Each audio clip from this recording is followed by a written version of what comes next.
And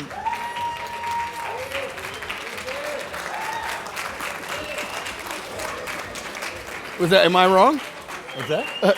no, you're perfect. This is where we're supposed to be. There you go. Hardest thing of the day. I can't believe anybody actually showed up to see you, Bonin. I'm surprised as well, but I don't think it had anything to do with me. It's definitely Tariq. I agree with that. What's up, Miami? Are you good? How are you? Are you good? You know, I feel very blessed that this is in my backyard. I became a resident last year, so I can walk here, so it's very easy for me. But I'll tell you, the energy of Miami is what I love. We did the first open-air concert here, and right after COVID. And man, when the Latin music portion came up, oh God, it was like, Miami, Miami! People were yelling. I was like, wow, Miami is so, it's been a beautiful thing to be here. But more exciting than even Miami are the two people who I have on stage with me today. You know what, I'm just gonna go down the line, how's that? So David, why don't you go first and introduce yourself? Hi, I'm David Steinberg. So I run Zeta Global. We are a data and artificial intelligence platform company that helps large enterprises to create, maintain, and monetize customers at a lower cost than without our data and our software. I'm a serial entrepreneur, primarily because nobody would hire me. Unlike Tariq, who's an amazing career executive, I was unhireable out of school, much like Bonin. And I'm just homeless. I'm not unhireable, but we'll get into that story later. But no, serial entrepreneur and have been very, very blessed. Tariq? Tariq Hassan. I have the privilege of being the Chief Marketing and Customer Experience Officer for McDonald's USA. I'm in corporate because I'm not smart enough to have 3 successful unicorns like my friend. You know, I sell burgers and fries, and I work for a clown, but you should all be aware that, but if anyone really wants to know, if you didn't get it last summer, I mean, Grimace really runs the show. So thanks for having me. That's awesome. I don't even know where to go from there. So, that might be a first for you. Right. I haven't heard somebody call their CEO a clown in years. I mean, usually my people do it behind my back. That was Ronald, not my boss. I got the Ronald McDonald joke. I was just kidding. You should hear what I call our investors. But so by the time this is over, I might be looking for a job by the end of the day. But. Right. So we want you. Tariq, just, you know, look, your constant job is to grow the business ultimately, right? And so as you look at what is the next horizon of what you need to accomplish, where is growth? And this could be, you know, individual markets, it could be technology. Like, what are the pathways to growth that you see? Yeah, I mean, I think for us, it's a yes and, right? So the global growth has got to continue, and that opportunity continues to present itself for the company. But when you think about it, it's pretty fascinating for this company, right? We essentially started with a single channel, right? A counter. A counter. Go up to the counter, order your food, and pay. The next major innovation was almost 30 years later, a drive-through. That's crazy. Right? And now you fast forward nearly 50 years later, and in just the last 10, 12 years, you know, we've gone from essentially 2 channels to now roughly 20 plus ways of engaging within this brand, right? You've gone from a company that had basal transactional data, very little longitudinal capabilities to it, to a company now that has just south of 70 million knowns on its platform in 2 years. Right? So that data access that we now have in place to allow this team to be able to figure out not only how we grow, but who we grow with, to fundamentally shift a business that once was built on a great, successful, best franchise model in the world, that was based on a local versus national geographic structure, to now being built around a data structure that's managing data signals instead of geographies. It's pretty staggering, right? And then the ability to actually then have a conversation with a franchise organization where you can fundamentally tell them the financial structures behind a digital versus a non-digital customer. Just in the last 2.5 years, it's just fundamentally shifted. What's come with it? Huge amounts of growth, both for the company, but also for our franchisees. And so no real big surprise. It's just more with the benefit of the scale of this company. We're beneficiaries of that scale to be able to collect that first party data. But I got an amazing team that now knows how to figure out how to refine that data and put us in a place to continue to grow. And then you overlay the technology we're starting to see on top of it that allows us to then scale that and accelerate that growth. But you know, it's interesting that you say that, and I'll come right to you, David, in a minute, but is that you, I've watched McDonald's for a long time. I've known a lot of the leadership there. Many of it is Pepsi, which I still don't understand how they let you pour the wrong soda. But, but in that short period of time that you've been there, you really, I mean, it's interesting. The ordering process has fundamentally changed when I go into McDonald's, and it's vastly better, and it makes me feel like a better customer experience. But on the back end, to your point, everything you're able to do now just for making my experience actually better is spectacular. So, Yeah, and we're seeing it. I mean, the wild thing is as you have channel proliferation, quite often what you end up seeing is a decline in that customer experience, right? Fragmentation usually creates chaos. In our case, we're seeing the exact opposite. And as we add those in, the benefits of those actually have operational benefits. So you go from a drive-through to then putting kiosks, which then frees up people off of a counter. You go from delivery to ready on arrival, which then takes pressure off a drive-through. And so the operational benefits of how those all come together start to show up, and lo and behold, you start to get a different customer experience, you get increased customer satisfaction, you then get increased employee satisfaction. Right. Those two have an interrelationship, Right. and then you get growth. Those are all interchanged. So there's a lot of conversations about the successful marketing that we've had as McDonald's. I'm the first to say to our organization, I got great marketers. We do amazing work. If we didn't have those other elements that we're moving, the operational excellence, if we weren't thinking about development the way we are, if we weren't putting technology in the way we are, if we weren't developing our people the way that we are, I don't care how good your marketing is, the rest isn't going to work, right? And in fact, marketing can create chaos for organizations if those things aren't working on the back of the kitchen. So it's that combined aspect, and I think the technology enablement, the ability to move the data, read the data, understand how to use it, those are enablers, but then can you put the intimacy behind that data to understand what the benefits of them are? I think that's important. And if you didn't have the clown as CEO. Speaking of CEOs. I said, but for the record, I said I worked for one. I didn't say it was a CEO. Oh, okay. We get the wrong. Fair enough. Well, just for record, I did. Tariq's never going to talk to me again. So what I love the most is being able to have conversations with good friends. But, you know, I think David, you know, he's modest. Well, he's not modest, but he was modest in the introduction because, you know, they're the third largest data provider, second only to two companies, which I won't name unless you we don't like want me to name them, but I'm sure you can figure out who they are. And so you see the same type of kind of customer trend just on a macro level across multiple categories. And so where are you seeing clients finding growth opportunities? Well, and I think Tariq said it really well, right? So, you know, we create more data as a society globally every year than every stitch of data created since man lit a fire in history. And that's how fast and how exponentially data is growing. The ability to collect this data, as Tariq talked about, going from 0 to 70 million knowns in 2.5 years, that's almost unparalleled from a growth perspective. But the question of collecting data is immaterial if you don't make it actionable. And what most organizations don't really understand how to do is they don't understand how to make that data actionable. If you look at Tariq's example, he's talking about how do they go from one channel to 20 over 30 years. I interact with McDonald's. I have 3 older kids and 2 younger kids. I tend to interact with McDonald's through one of the delivery platforms, and it's an incredibly good experience, which even 3 or 4 years ago you probably couldn't have done as well as it's executed. But most clients, most large enterprises, their first big problem is getting all of their data into one place. So we sit down with large enterprises, they're going to have an IVR system. They're going to have loyalty data, CRM data. They're going to have a marketing database. They're going to have a prospect database. They're going to have their CRM data. All of it's going to be disparate. What we do is we tend to build everything into a CDP where we're able to import all of their data into one place.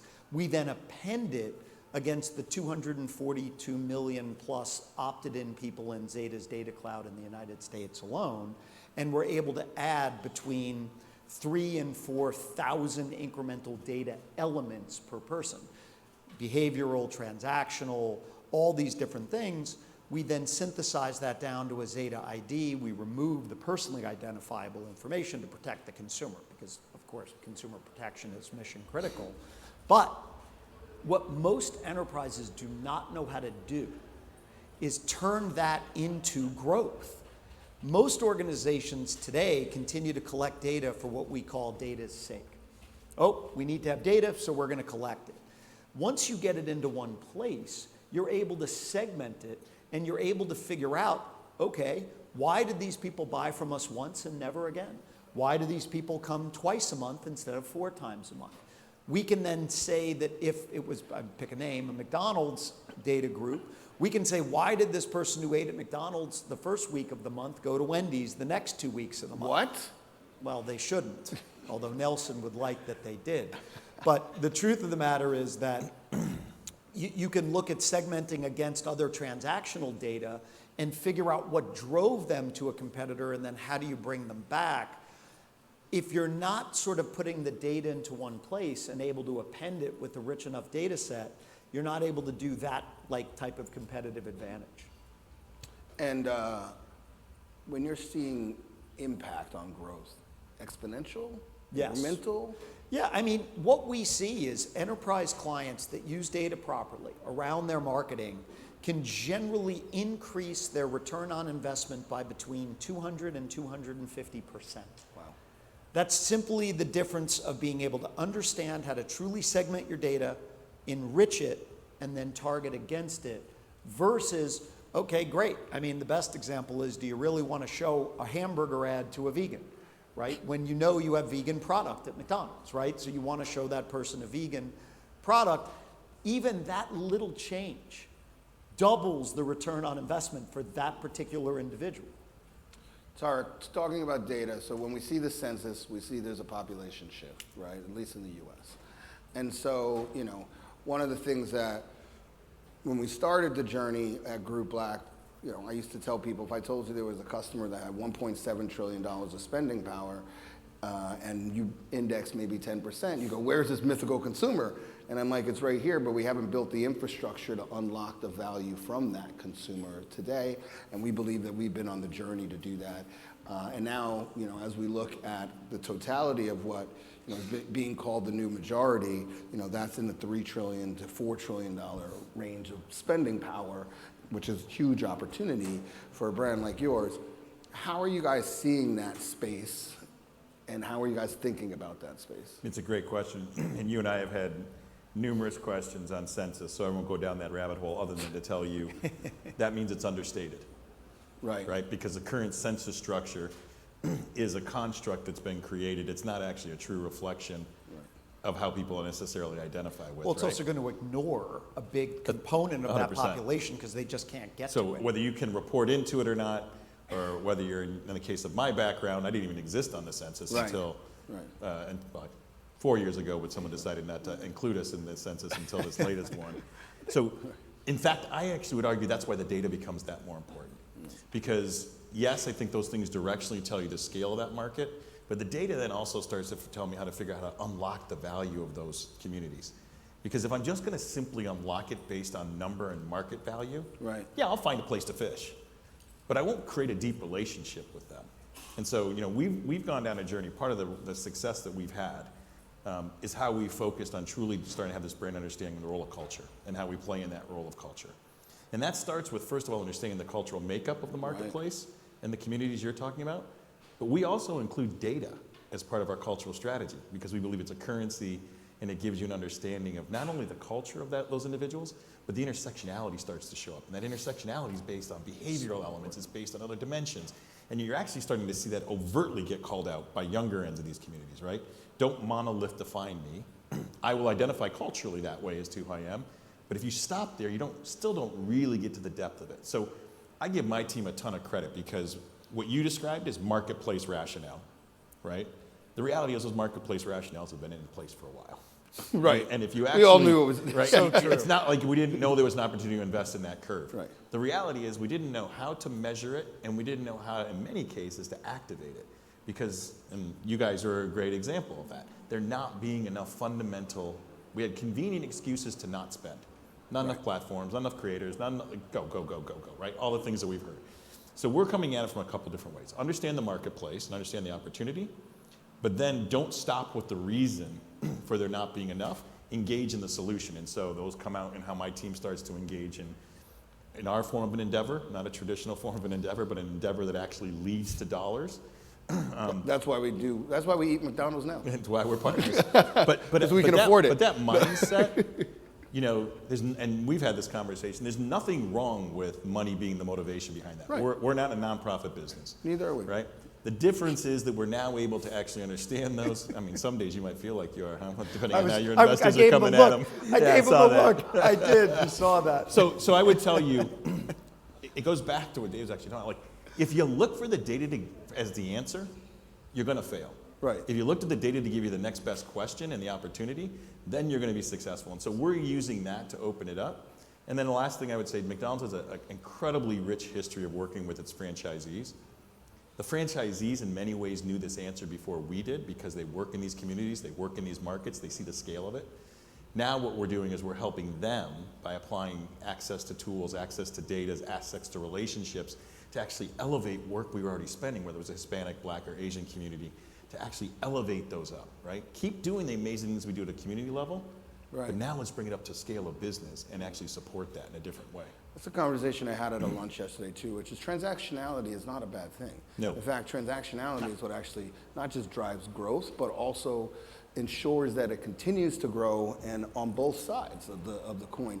You know, it's interesting because I think one of the pieces you said, which is really important, we talk culture, you know, ours is, our tagline is culture, where culture calls home, but culture, and you know, for a long time, I used to talk about the cultural differences are so much bigger than even just, you know, the ethnicity or, so if you are an Asian American who grew up on the East Coast and you work at a company and you hike, you're probably different than an Asian American who's a surfer who Yes. grew up in a family business. Exactly. And there's nuances to that, and Well, there's culture. Yeah, John. Well, people want to feel heard.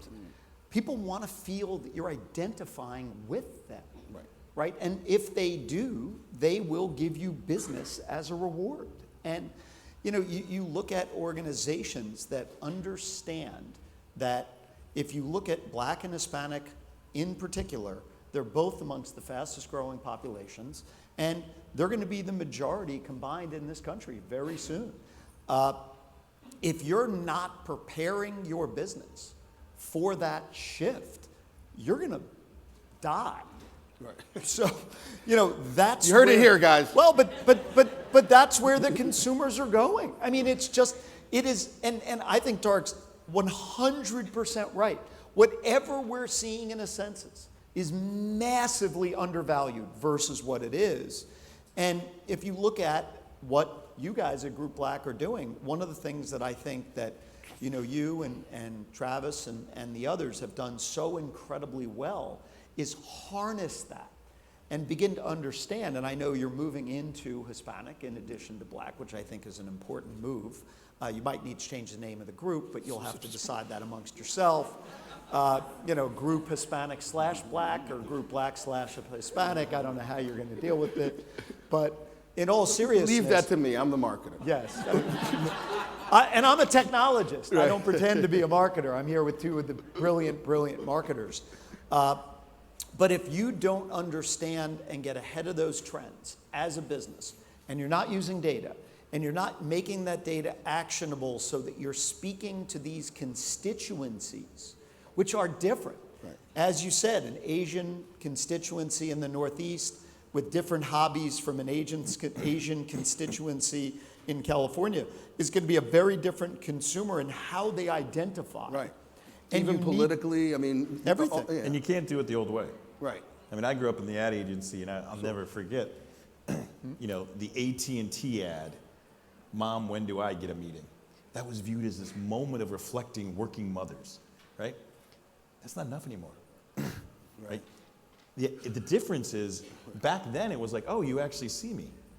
Today it's, if you don't see me, if you don't know me, if you have the right tone, I'm not even putting you in my pocket, right? The app doesn't go on, the relationship doesn't begin. if you do get it right, I'm happy to give you the data. Yes. And we're seeing that in particular in the younger end, right? That's why it's part of our cultural component, because if you culturally align data to value, it will create a meaningful relationship with your customer. And the Gen Z guys are like, y'all have my data anyways. I'm skeptical. Right. You got it anyways, so It's true. Right. if that's the case, make sure you're creating value with it. And when you do, they ring the bell. And so we believe, not to jump into the topic, I can't believe we made it a full, 21 minutes without talking about AI. AI. But when you think about where That was I purposeful, think, but apparently well, not. I'm sorry to screw that up for you. But the truth of the matter is, I think everybody talks about AI, generative AI, large language models, small language models, so on and so forth. That's going to be very important in how we identify individuals. But I do think we're going to see custom-driven, artificially intelligence-created ads that are going to be person-to-person. Yeah. I think we're going to see, to Tariq's point, you're not going to be able to build, forget about an audience of working mothers. We're talking about an audience of one. That this individual did this, and this, they identify as that, this is their demographics, this is what they purchased last week up through yesterday, this is the precise piece of creative they should see. And I think Tariq, as usual, is totally right. That will create a deeper and more meaningful connection, a visceral reaction between the consumer and the brand, which will unlock additional data from that consumer, which will then create additional capabilities on how to talk to them and how to identify with them. Look, we're not even fully there yet, but our non-digital versus digital customer, somewhere in the neighborhood of 4x more valuable than a non-digital customer. Well, It's crazy. That isn't just because of the convenience of the digital channel. That's because the relationship you can engage in is a totally more intimate one. And that's before we even really get going with some of the dimensions we're talking about. Well, I thought You know- everybody wanted to sit on Ronald McDonald's lap. right. It's interesting because I've known Tariq for a long time. Sometimes he's wrong. But I haven't seen it yet, but I'm sure at some okay. point. Well, let's wait until dinner. It's interesting. My wife's, my lovely wife who's in here, the baby food business. Which, by the way, my wife loves. There you go. Thank you, by the way. We need every customer, so please purchase Tiny Organics. TinyOrganics.com. We've taken a different ownership stake in it now, so we definitely Is need Sophia more business. paying you for this? No, anyway. So I said the same thing. I said, look, as much as AI is a buzzword, and that I said, if I was a brand today, like we are, we should be the lab for the future of that, because the cost efficiency, and I had just hosted the Microsoft AI Summit like a week ago, and just to see the power of what is in the very first inning right now, if not even the first inning, is pretty special. But I guess my question to this specifically, because you brought up agencies, is the supply chain ready to support that? Agencies, partners, or are they pushing back on it, or are they being open to what the future of AI can do? I'll give a quick high answer. Go for it, yeah. And then the answer is everybody's open to it. I mean, all the big agencies, all of the supply chain in it. I just don't think we're there yet. I think you've got organizations who are ahead of the curve, and you've got organizations that are behind the curve. I have not walked into a room in the last 6 months and had somebody say, this AI thing is bullshit. It's not really going to happen. And anybody who's betting big on it's going to lose, right? It's real. It's here. I think everybody's trying to figure out how to harness it. I think some are harnessing it more rapidly, some are not. But Moore's law, which I'll paraphrase, is we're going to double processing power globally every 18 months. It's not actually what he said, but I'll paraphrase it. Is driving AI more than almost anything else, right? Because if you look at what NVIDIA is doing and the amount of processing power they can put in a chip, it is changing the way data can be crunched and processed, which is changing the way we can identify an individual and speak to an individual from our vantage point. So what I would tell you is, we've seen a little bit of this movie before. If you think about when the internet first came out, we all stood around trying to figure out, how do you use the internet, right? I still do that. The whole point is, if you're still having a conversation, if you're entering a room and the conversation is about AI, you're not having the right conversation. Right.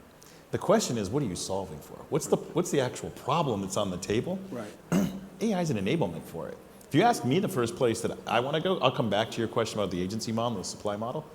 That's not the place I'm the most excited about. Operations. My operations, 100%. Well, that's, yeah. Because if I can now start to get out in front of understanding traffic flow, right, that has a massive impact on an operator being able to think about their staffing, be able to think about that customer experience, right? That power to be able to support the back of the house of the business and the impact that has on the customer is massive. If I come back to your question around agency, I don't think it's supply chain. I think it's the ecosystem in general. So if you talk about platforms, to me, it's not what's the latest next platform. It's are they enabled and ready? Can they take in our first party data, let alone once they're there, overlay machine learning and AI on top of it and how you can engage in that, right? So I don't think the ecosystem's ready because I don't think we've identified enough problems to then figure out, to your point, what's the laboratory? The first places we're going after from a marketing perspective is behavioral. It's not on the creative inventory or supply chain. It's answering the question that Dave just brought up, which is, I know the three of us go out on Tuesdays. One of us is heading to Starbucks, one of us is heading to Chick-fil-A, the other one's heading to McDonald's. I don't know what's up with the other two, but they are.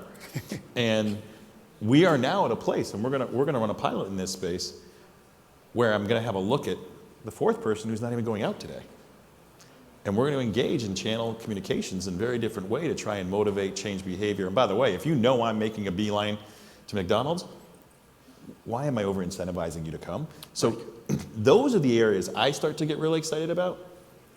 The creative distribution channel and some of those kind of things, yes, they're interesting, they're important, we'll figure them out. That's not where the weight of the power of this stuff is in the business for us, in my mind. That's not where I'm focused on the CX stuff, and I'm focused on that intimacy of understanding. And then how do I apply it to solve a business problem? And I think first, everybody right now is trying to say, how do I get to more efficiency? How do I use this to lower cost? You even saw Goldman Sachs talking about it in their earnings report as recently as yesterday, right? But then you're looking at, how do you target the right person at the right time with the right message? And he said something really intuitive. How do I not waste money on my existing customers, right? I always laugh because you have these retargeting platforms where you might click on an ad online, you buy the product, and then you see the ad incessantly for weeks. Because what it's saying is, 97% of people didn't buy, so we're going to target that. But 3% on a multi-trillion-dollar space, if you could cut it out, is actually a lot of money, right? So as you figure out who the right customer to target with the right message is, that's sort of, 101 in marketing. You remember Woolworths, if you're old enough. I was not actually alive for it, but I've read about it. You were, of course, around for it. But the reality is George Woolworth, who founded it, said, I know that 50% of my marketing is a waste of money. I just don't know which half, right?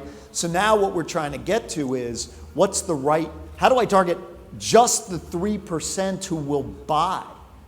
And that's where we all want to get to, right? It's first, how do we get rid of half? And then how do we continue to whittle that down to who are the absolute people in market for my products and are open to buying them in the time in which I want to persuade them to buy them, and then get them to take action on that message.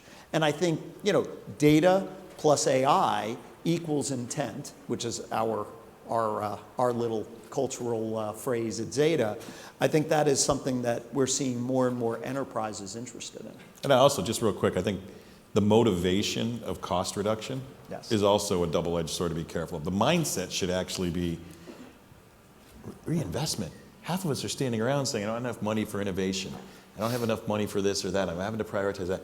The mindset should be, if I can use these dollars and actually reinvest it in places where I know the multiplier return on is even greater than what the savings is, right? That's what we all complain about, is I can't actually find the money to do the things I need to grow the business. And so how do you create that narrative, not only about what you're able to do to drive the growth you're talking about, but doing it the right way to create and free up dollars to actually continue to incrementally invest to then get a multiplier on that. And that will be required to fundamentally change your business. And Tariq, in our budget for this year at Zeta, which I have to be careful because we're a small public company, unlike you guys as a big public company, we gave our IT team, effectively our CTO and engineering team, for every dollar they automate and save, they get 50 cents in incremental investment into innovation. And the budget flows that way. So the more money they can save, the more money they get to invest into future innovation. Yeah, I mean, for us, that's been the whole conversation, which is, our core is really delivering for the customer, so that account management component. How will AI transform our ability to deliver our core product to the customer? And how do we tackle that thing and get really way ahead of where the industry is today? So, it's a conversation for us. Just along those lines, so I asked about agencies and ecosystem, but what about, there's an extra bottle. No, I'm I good. saw Thanks. I was checking to see if he had one.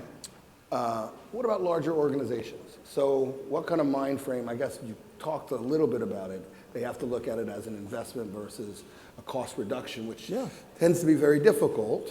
But yeah, what other pieces need to be true? I mean, for me, innovation was around the lines of what you talked about, which is, how do I incentivize my people to see it as a benefit for them versus me creating it as a mandate? Yeah, listen, 37% of the Fortune 100 largest companies on the planet use our platform today for innovation, targeting, data management. So we see a lot of what these guys are doing. Everybody is focused on what Tariq is talking about, right? It's how do you use AI first and foremost for efficiency?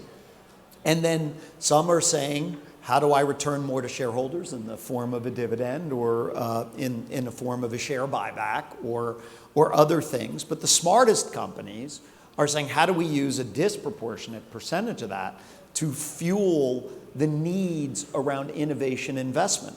I have never walked into a company in my life and met with a CTO who said he had the budget he needed to do what he wanted to do, or she, I apologize. The reality is that these types of efficiencies allow you to redeploy these dollars into innovation around not just their core businesses, but other ancillary businesses they move into, right? If you look at most very large enterprises, they're involved in hundreds of different businesses across the board, and usually they've got businesses that are growing very, very rapidly, right? Like if you look at McDonald's, one time you guys owned this little company, Chipotle, right? People forget that. They bought and grew Chipotle. I hope I'm saying that right. My kids actually make fun of me for saying that word wrong. But to me, it's one of the best success stories in the history of fast food. And it spun out of McDonald's. And my guess is nobody in this room that doesn't work for McDonald's actually knew that, right? But if they didn't have the budget to do that deal and they weren't able to innovate because they hadn't done a very good job on being an efficient organization, that never happens. There's hundreds of cases inside organizations where efficiencies have led to that. You can start with the Gutenberg printing press, right? You can go all the way up to the telegraph, to the telephone, to the computer, to the internet, and now AI. I think Tariq said it right. These are tools. They're tools that we have to utilize to better build businesses and better build humanity in many cases. And, large enterprises that are looking at this right, I think are looking at it that way.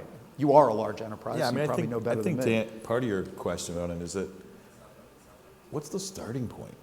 Like for us, I'm excited about the work we're doing because it starts with the vision of my true boss, my CEO. He's never going to forgive me for that. Look, he just declared at an investor day before the new year that we were going to be on a vision of becoming one of the world's largest customer platforms.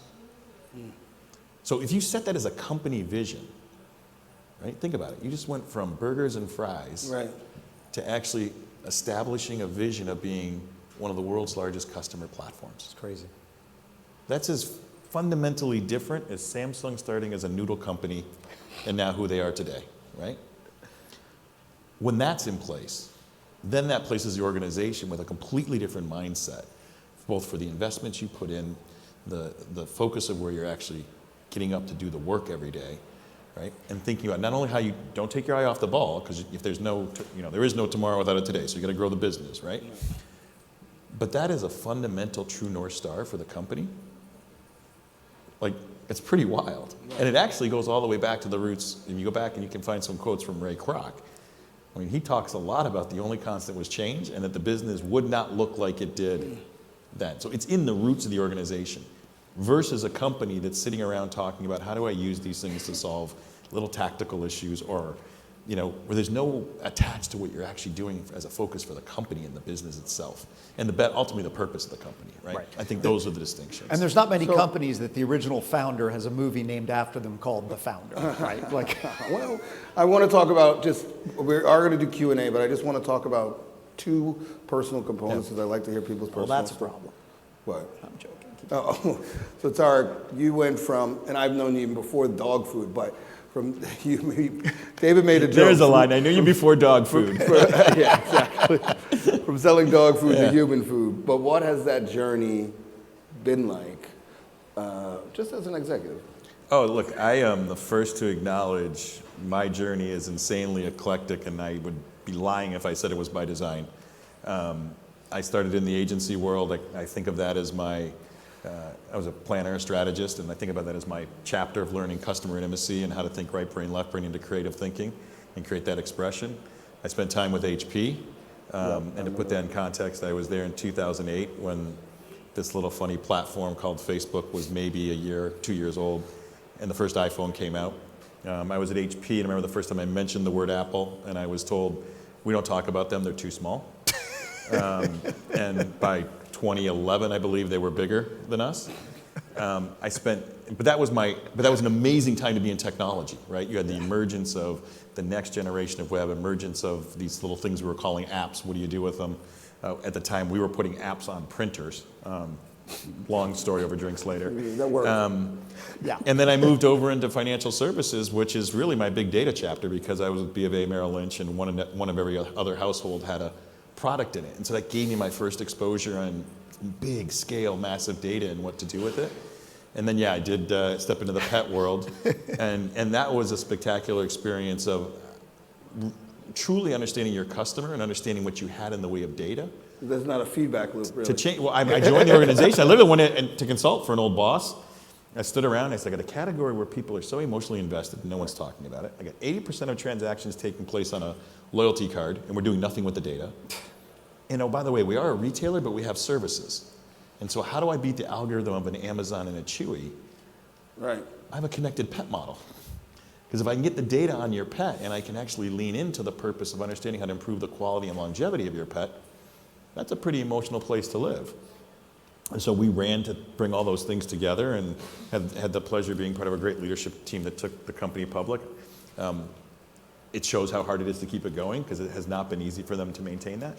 And then joining McDonald's and really the culmination of those things, when I say not by design, every single one of those chapters, I'm now flexing as I think about how to create what we're doing from a business perspective at McDonald's, right? Including, by the way, how to work with 1,500 franchisees, a lot of experiences from past life in the agency world, but then how to bring that together as well as transform a business that you're asking operators to go from a cost-based, cash flow-based, daily transaction-based to a lifetime model. It's a fundamental shift for them, right? So it's prepared me in a way that I didn't put on paper. And so that's that little magical thing that steps in, and sometimes the right thing finds you as much as you find it, and just feel incredibly blessed to have the people around it. Well, I also find the hardest businesses to transform are businesses that are currently working. Right. Because usually when there's a crisis, it's like you have no choice. But you guys are working and transforming simultaneously. I think it's harder to do that. And a couple of my folks in the audience will tell you, it's really freaking hard. It is. I mean, and you're right, changing a working model because you know what that future model must be. It's not a question of whether we get it right, because if we don't, that's still the customer expectation. We must get there, right? And so that's hard when you're looking and saying, but the world's fine. Right. What has your journey been like, or biggest lesson learned from 2 unicorns, 3. 6 companies, 3, No, sorry. don't cheat me out of the third. Okay, but that's sorry, okay. 3 unicorns. My Okay, mother you're would be rich, very we know sad. it. 3 unicorns. Is that why I always buy You walked dinner? right into that. Right. We avoid that topic. Okay, anyway, he's not. But and also, I mean, having experience with government, I mean, you just had, biggest lesson learned, let's just say. You know, listen, I joke, I started my first company when I was 16, and I was the youngest person in the room for the first 20 years I was a CEO. I am now 54 years old, and I am universally the oldest person in the room, whatever room I walk into. Right. So, except thank God I keep you around.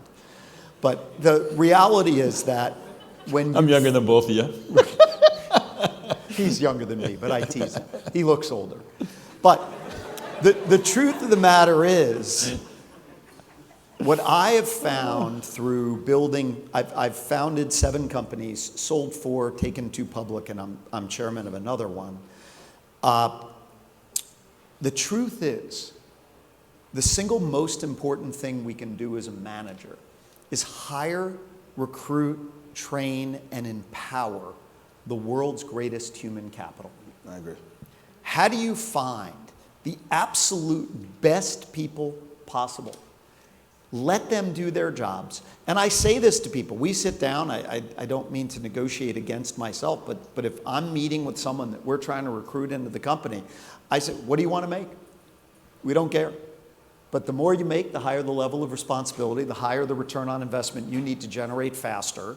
And you know, you bring people in and you let them do their jobs, and if they fail, you want to fail fast.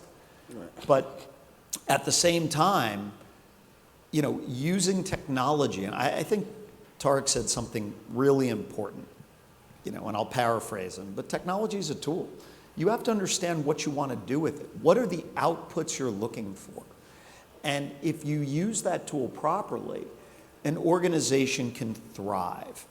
One of the stories I like to talk about is we were over in Paris at La Weekend. Maurice Levy and Brent from Founders Forum do this thing every year. And I was introduced to the cabinet minister in Dubai for artificial intelligence, who had been in his job for 7 years.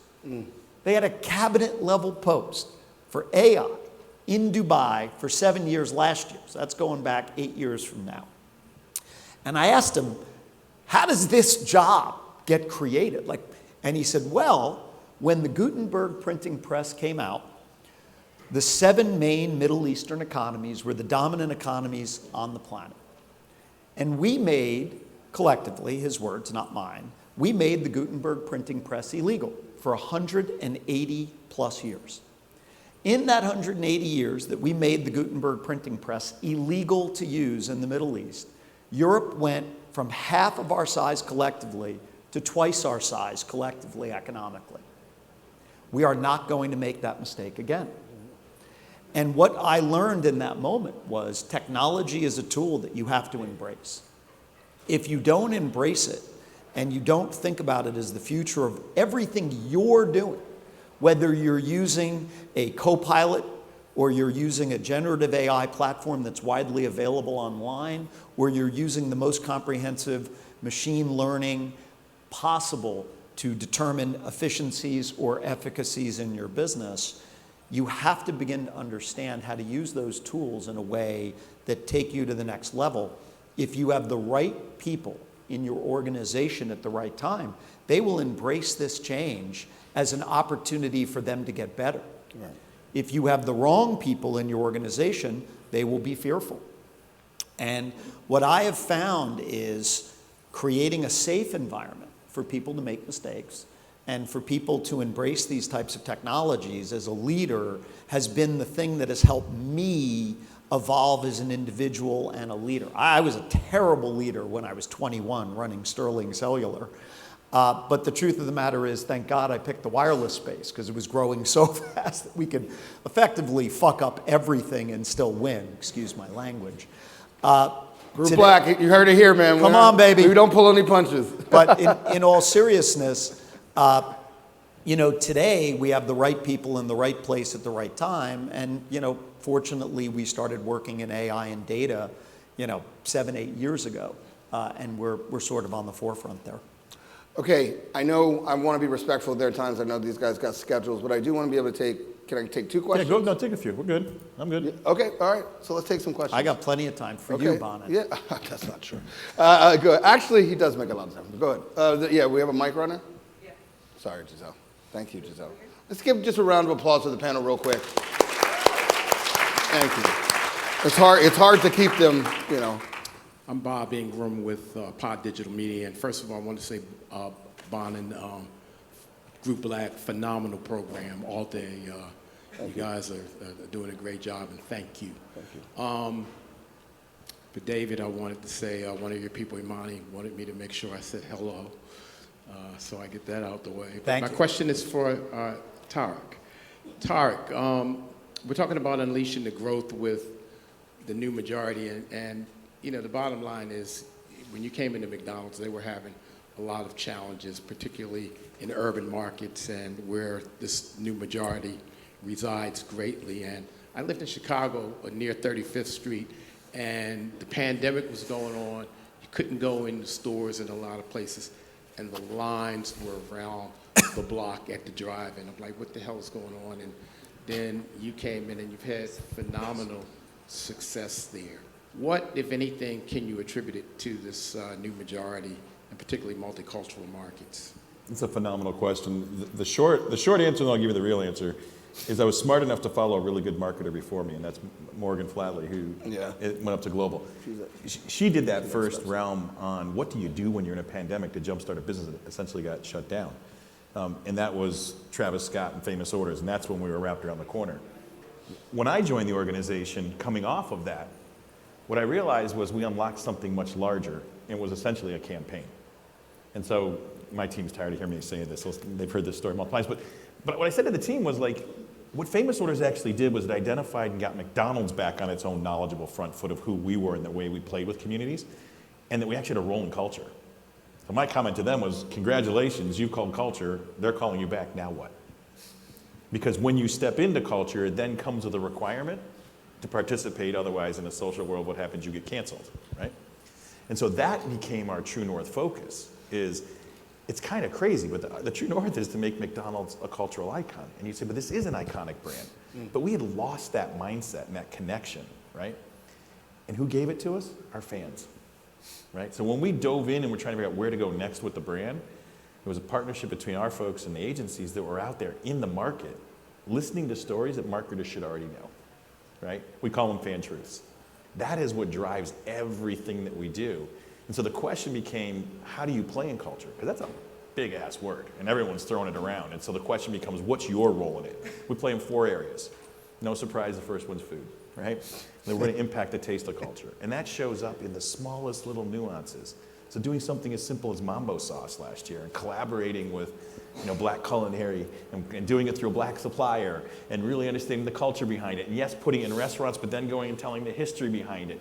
Small nuances and understanding it. It's understanding that the McDonald's All-American game, nearly 70% of the folks who played in that game go on to the NBA, and we hadn't done anything with it culturally. So it was understanding food plays a role. Live in the lives of your creative customers and understand what's going on there. Data as culture. And then frankly, McDonald's at times were like, well, we'll fast follow. I was like, no. Stop participating in culture. We're part of fabric, create culture. And those are the 4 swim lanes. There's nothing my team doesn't get up and run. It's through that fan mindset. And when you do that and you're listening and you're participating, and more importantly, 2 elements, because you hit on one that's really important. The first one is when you share the pen and you allow those fans to create with you. They make your life easier. They're way smarter than you. They're more authentic than you, and then you can amplify it.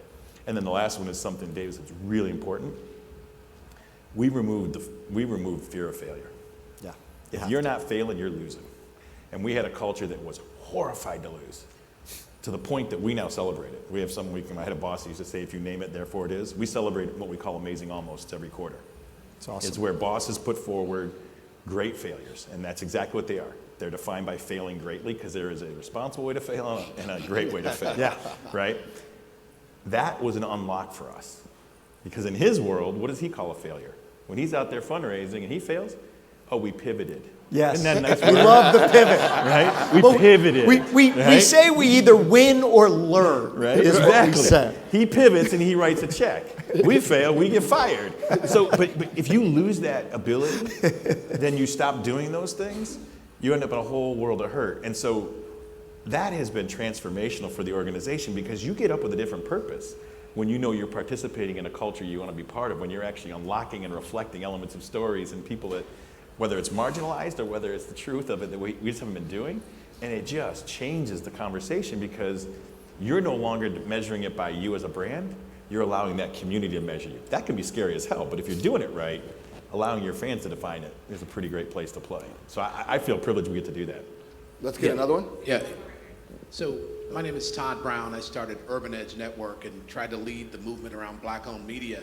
And we're still finding that 99% of the economy and media goes away from Black-owned.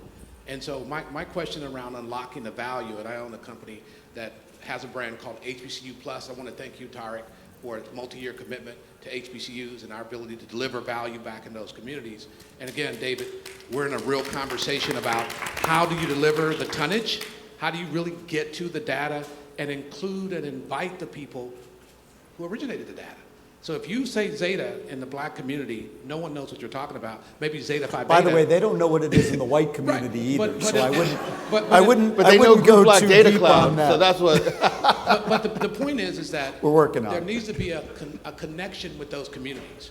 And so when we think about HBCUs, we think about 70% of African Americans are in the Southeast. I've never seen an HBCU in a white neighborhood. We tend to be a community center, and we want to be invited into the conversation at the participation level. And again, I thank you for having a conversation with us, David, about how to do that in a smart way. I thank you, Tariq, for committing to us. But the HBCU community itself is hyper-local. That's where the actual acquisition and influence in our community, and we just want to be reminded of the fact that being here is important, but you participating with us is more important because we need to see those RFPs, we need to be engaged, and we need to be part of that. So I just wanted to shout you two out specifically. Very excited about Group Black and where they're going. But the biggest thing is that you can't forget that we buy the shit for real. 1.6 trillion that we know about, even more that we influence because we do own the sauce. And so very excited about the potential, looking forward to more commitment, and thank you for what you guys have done for us. Todd, thank you. Thanks, Todd. Todd, thank you for your partnership. There's something I just want to add something real quick. There's something underneath what you just said that's important. The reason that we talk about data through the lens of culture is you also have to think about, it goes back to growth markets. You were asking about how do you grow with emerging communities. You also need to understand what the cultural mindset around use of data is. Right. Because not all communities view companies and governments using data as something for good, right? And so you also have to get a depth understanding around not only what the role of it is, the backdrop of it is, and then the markets that you're actually working with in order to create that value we talked about. But thanks, Todd. Appreciate your partnership. Let's get one last one. Hello. Thank you for so much, everyone. Sabir Muhammad, Magnite. My question is, it hits, the cities. I'm from Atlanta. I grew up in an underprivileged area, and as I see the cost of groceries grow up, the cost of gas and fuel, I wonder, Tariq, being in the position you are, I am sure that McDonald's is responsible for important calories for many families, and how you're protecting that and your mission around maintaining your cost structure in this environment. I thought I was going to get out of the room without that one, Sabir, but Right. thank you for not letting me down. No, listen, here's what I would tell you. Customers have been very clear with us that we play a really important role in terms of the affordability for them. The thing that you're seeing go on just on the broad storylines that are going on, first of all, we don't control pricing, right? That comes down to a franchise operation point of view, what they decide they can do. There's guidance provided, but at the end of the day, these are individual small business owners, and they can establish those. It's a really fine line that we can play in that space. What we do is make sure that the way we show up and the way we engage with customers is to make sure that there is offerings that allow that everyday affordability that they've come to expect from us.